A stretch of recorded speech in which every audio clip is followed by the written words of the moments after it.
Hoje, segunda-feira, para começar muito bem a nossa semana, não poderia ser diferente, recebendo aqui meu amigo Dr. Cássio Timóteo da Costa, ele que é advogado civil e também empresarial, enfim, atua em várias áreas na área do direito e hoje, doutor, muito bem-vindo nessa segunda-feira, nesse dia de sol aí, um dia muito belo para nós começar com o pé direito a nossa semana. Bom dia, Adilson, bom dia a todos, é um prazer novamente estar aqui. E hoje vamos conversar um pouquinho sobre dissolução de união estável, alguns tópicos interessantes aí, para a gente esclarecer para a população, para tentar tornar um pouco mais suave o término dos relacionamentos, né, para que as pessoas consigam lidar com esse momento difícil com um pouco mais de sabedoria.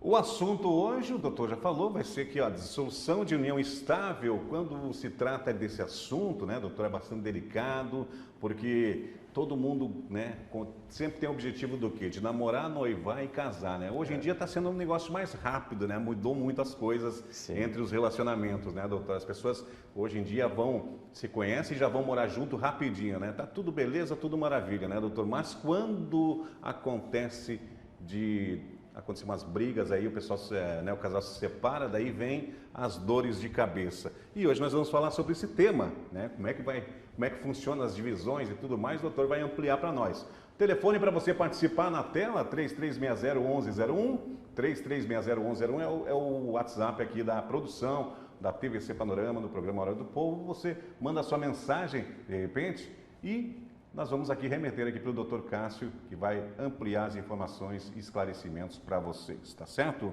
Doutor, tem uma indagação aqui, primeira pergunta, é necessário procurar, né, um advogado para dissolver a união estável, doutor? Sim, essa pergunta é bem interessante, Adilson. Primeiro, para que as pessoas elas acabem entendendo um pouquinho a problemática que é a questão de não casar no civil, né? Então, assim, por mais que nós temos a Constituição equiparando a união estável ao casamento civil para todos os efeitos e garantias legais, na prática não funciona bem assim. O fato da união estável ser informal, ela não ter a formalidade de um documento, o conhecimento público que existe essa união, e isso acaba trazendo algumas dificuldades, tanto durante a união quanto pós o término da união. Quando a gente envolve algumas situações previdenciárias, fazer a prova da união estável acaba sendo um processo bem desgastante, que muitas vezes, se houvesse o casamento civil, acaba sendo superada essa etapa, acaba ficando mais fácil do aquele ente que fica, né, desamparado com a perda do seu amado, aí pelo menos consegue ter uma resposta mais rápida aí na esfera previdenciária também, não fica batendo cabeça. Mas muitas pessoas acabam às vezes entendendo que a necessidade da publicidade da união estável ela se dá exclusivamente para pleitear direitos, e muitas vezes não é exclusivamente isso, também se dá para evitar problemáticas. Quando nós temos uma união, se nós não procurarmos o escritório de advocacia para dissolver essa união, para deixar estabelecido as regras de como foi e como ficará patrimônio, questões jurídicas, muitas vezes as partes podem, mesmo separadas, acabar causando algum prejuízo para a outra. Muitas vezes, numa situação de dívida, acaba podendo vir a respingar efetivamente alguma problemática, né, no ex-companheiro. Questões de pessoa jurídica, muitas vezes, acaba-se tendo funcionários, os dois atuando na mesma atividade, acaba-se tendo funcionário, não ficou bem estabelecido como que ficaria essa dissolução. Muitas vezes acaba sendo demandado os dois futuramente numa problemática, mesmo que um dos companheiros tenha saído da empresa, não ficou claro como que ficaria as obrigações de cada um, quem pagaria eventualmente cada um dos itens. Então é extremamente importante as pessoas entenderem, em que pese a informalidade da união estável, é necessário o escritório de advocacia, o advogado atuar, para que ele consiga deixar regulado e regulamentado todas as questões que envolveram o casal, para que no futuro não surta alguma dificuldade aí pela inércia do casal em deixar no papel aquilo que foi combinado. Doutor Cássio, pegando um gancho ainda, fugindo um pouquinho aqui do cronograma, como é que funciona essa questão e até para o telespectador, né, ficar atento, né, às vezes, né, o casal está ali querendo, né, ir morar junto, como é que firma a questão ali, a condição de união estável, doutor? Sim, na verdade, assim, a jurisprudência, a doutrina, ela entende que a configuração da união estável, ela nem se dá exclusivamente por morarem juntos. Existem casais que podem ser classificados como conviventes na condição de união estável, mesmo morando em residências separadas. Às vezes o marido trabalha no Rio Grande do Sul, por exemplo, a esposa trabalha no Paraná, e eles intercalam as residências, mas eles assim se consideram como marido e mulher. Então, a jurisprudência e a doutrina, ela entende que é quando existe o interesse mútuo de formar família, de viver em conjunto como marido. Isso, existe na ideia do casal, a ideia de constituição de família. Perfeito. Tá? E é importante as pessoas entenderem que família não tem essa obrigação necessária de ter filhos. Família, os dois estão se constituindo como uma família, eles se interpretam desta forma. Perfeito. E não há necessidade exclusiva da residência comum, eles podem residir inclusive em locais distintos. Olha. Mas claro que de regra a gente acaba identificando com mais facilidade aquele casal de namorados que vai morar junto e dali para frente tentam uma vida juntos e acaba ficando mais fácil identificar. Existem alguns casos esporádicos que a gente consegue confirmar essa intenção familiar mesmo em residência distinta, mas é um trabalho um pouco mais detalhado aí do advogado e do Poder Judiciário também de conseguir interpretar isso. Então é importante as pessoas entenderem aí que não é uma questão de morar juntos, é uma questão de qual era a ideia. A ideia era apenas namorar, era curtir momentos juntos. O que vale é o propósito dos dois. Qual era o propósito dos dois? Não, os dois eram constituir uma família, era tocarem a vida juntos. Opa, então aí nós estamos configurando uma união estável. Perfeito. Participe com a gente. Hoje, segunda-feira, Dr. Cássio Timóteo da Costa, advogado, está aqui ao vivo nos estúdios da TVC Panorama e você pode fazer a sua pergunta. Telefone para você participar aí de Camboriú, de Balneário, da nossa região, 3360-1101, 3360-1101. Doutor, a indagação aqui, qual é a regra para divisão dos bens quando acontece aquele racha, né, doutor? Sim. Estão bem e agora já vão separar, né? Sim. É um problema sério isso, né, doutor? Assim, Edilson, é interessante até a forma como tu iniciou, né, o nosso tema, é porque as pessoas elas têm a falsa ilusão de que ninguém vai se separar. Todos nós nos envolvemos e entramos no relacionamento acreditando que vai ser para sempre, né? Sempre. Esse é o princípio básico, assim, ou espera-se pelo menos que todos pensem assim, né? Mas a grande verdade é que a maior parte das pessoas acabam enfrentando a dificuldade da separação durante a sua vida e acredito que com a maturidade e com a experiência de vida, as pessoas elas tenham a capacidade de lidar com os términos e com os ex-relacionamentos de uma forma madura, de uma forma sábia e tentando preservar algumas regras básicas, né, de convivência e alguns dos direitos, principalmente do outro. Mas, na verdade, isso não acontece na prática. Muitas vezes acaba sempre misturando um pouco o sentimento, a raiva, a mágoa, e tudo isso vai para a esfera patrimonial também e vira uma briga tremenda, né? Então, é importante as pessoas elas entenderem as regras básicas que a legislação brasileira trouxe para conseguir, pelo menos, dar um norte nas problemáticas que as pessoas enfrentarem no dia a dia. Quando nós estamos falando de união estável, ela equipara-se ao casamento civil, para todos os efeitos, sobre a regra do regime de comunhão parcial de bens. Perfeito. Então, qual que é a regra do regime de comunhão parcial de bens? Aquilo que foi adquirido de forma onerosa durante a união será dividido 50% para cada. Então, é importante entender que a regra é oneroso, ou seja, se vier de doação, se vier de forma gratuita, não se compartilha. Então, é de forma onerosa. Tem que ter essa via para configurar um bem a ser partilhado. Num segundo momento, é importante entender que é somente aquilo que veio do início da união estável até o seu término. Não se comunica aquilo que vem após o término da união estável e não se comunica aquilo que vem antes da união estável. Então, por exemplo, muitas vezes a mulher tem um carro, o marido tem um carro, antes de se unirem, aquele valor ou aquele patrimônio, eventualmente, se não for dissolvido durante o relacionamento, vai pertencer exclusivamente a este. Ele terá direito, inclusive, numa eventual, ou ela, eventual dissolução, a pedir o abatimento do valor proporcional desse patrimônio que ela acabou integralizando dentro da união e acabou muitas vezes sendo dissolvido pelo casal. É importante entender que se esse veículo foi botado dentro da união, foi comprado outro carro, foi comprado outro imóvel, alguma coisa, terá que ser feito o abatimento proporcional desse patrimônio, porque ele é um patrimônio exclusivo de um dos companheiros e não dos dois. Então, essa seria a regra.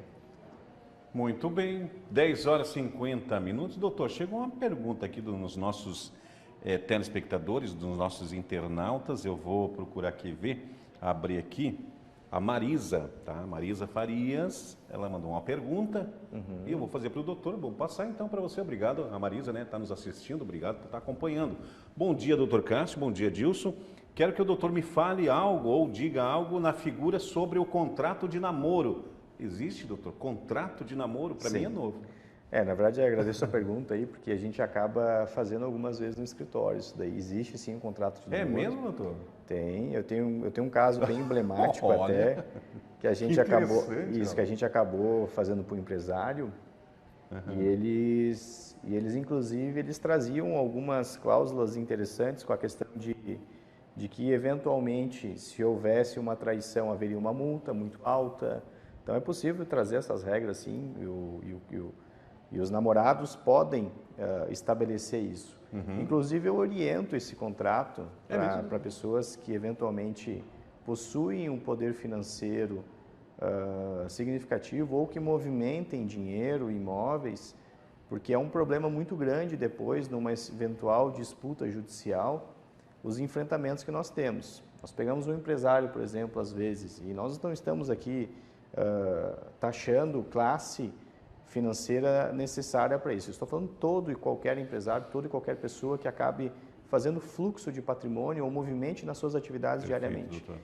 Vai lá e se envolve muitas vezes com uma mulher, em razão do relacionamento começa aquela situação de passa uma semana dentro de casa, vai embora, passa 4, 5 dias, dorme mais, some, volta, aquela dinâmica toda. E durante este período, ele compra, vende imóvel, compra carro, vende carro, e vai comprando e transferindo o patrimônio, porque essa é a atividade normal dele. Se ele não tiver um contrato de namoro, se ele não tiver um documento, pelo menos, para rebater a ideia de que não havia uma união estável, de que não foi pactuado entre as partes que aquilo era apenas um namoro, ele vai enfrentar no Poder Judiciário o ônus de provar que eles não viviam em união estável. E daí a gente enfrenta uma dificuldade tremenda, porque daí, certamente, se pegar uma pessoa maliciosa, eventualmente, que não vai trazer a verdade para o Poder Judiciário, a gente enfrenta uma dificuldade, porque ela estava residindo diariamente lá dentro, eles têm fotos na rede social como casal, muito difícil de tu diferenciar um casal de um namoro, né? Então, pelas fotos. Muitas vezes pode haver comunicação do patrimônio entre os dois, ela tem um cartão dele, passar alguma coisa, ele pagar alguma coisa, fazer Pix para ela. Então, daí começa a gerar problemas que a gente pode vir a enfrentar uma dificuldade aí e acabar, às vezes, cometendo uma injustiça. Perfeito. Então, quando a gente tem pessoas que movimentam patrimônio, a orientação que eu sempre falo é, de preferência, se protejam. Porque eu acho que um relacionamento que tenha maturidade de tratar essas regras no início com sabedoria, certamente é um relacionamento muito sadio.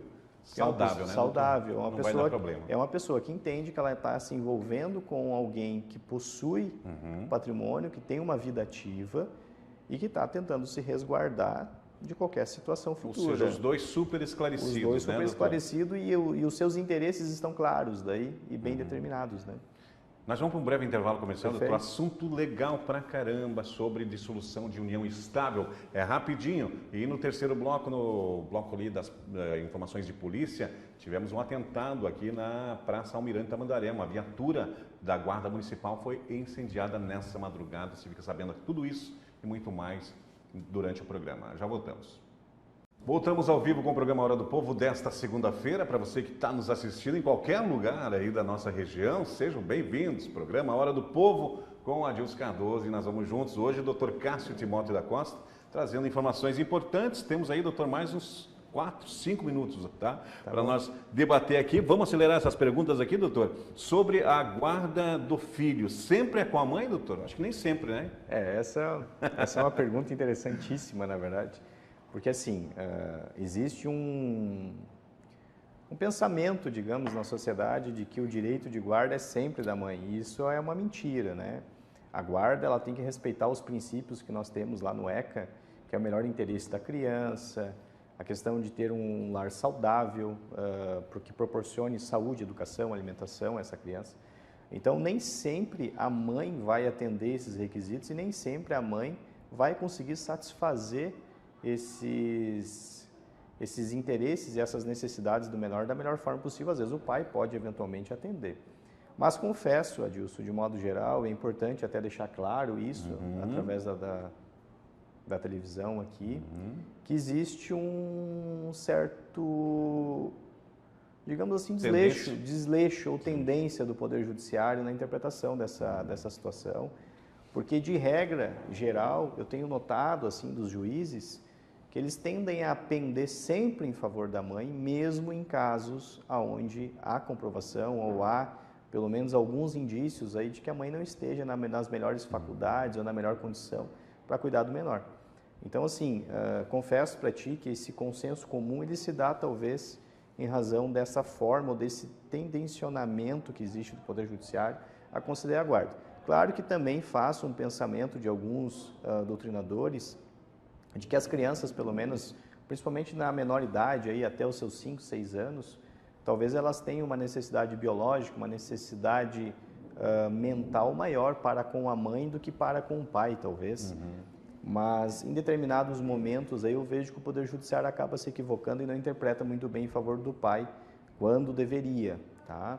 Mas a resposta correta seria, não é de regra da mãe. Não é de regra. A regra é que seja analisado qual é o melhor interesse para o menor. O que vai ser o bem prático. Qual vai ser o melhor para o menor. Inclusive, eu sempre falo que eu ainda sou adepto da teoria de que nenhum outro tem essa faculdade celestial de ser a melhor coisa possível para um filho. Eu falo que um pai e uma mãe, ambos são importantes na vida de uma criança. Então, a melhor resposta é tanto pai quanto mãe deveriam exercer a guarda de forma compartilhada. Esta é o melhor cenário possível para uma criança, porque ela vai conseguir manter tanto as necessidades para com o pai quanto as necessidades para com a mãe.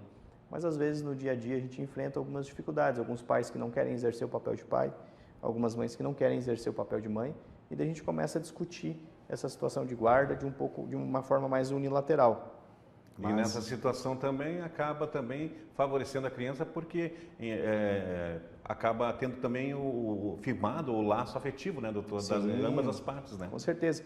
É muito importante, assim, Adilson, até elastecendo um pouco essa pergunta, porque esse é um tema muito legal. É importante a mãe também, muitas vezes, e eu falo muito isso com as minhas clientes, entender o papel delas para facilitar essa dinâmica do pai. Quando as mães muitas vezes querem, eu quero a guarda no lateral do meu filho a qualquer custo. Até que ponto isso é bom? Até que ponto às vezes não é bom dar ao homem também o senso de responsabilidade de ter uma guarda compartilhada para quem sabe ele se identificar e se construir nesse relacionamento com a criança de uma forma mais presente.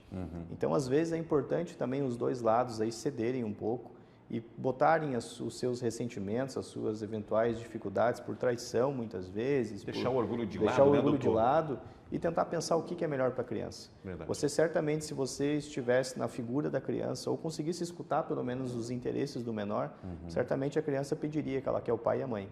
E para isso, cabe aos maiores, aos pais aí, conseguirem ter um pouquinho de maturidade nessa dinâmica. Então eu sempre falo, a melhor resposta é: eu sou 100% adepto da guarda compartilhada.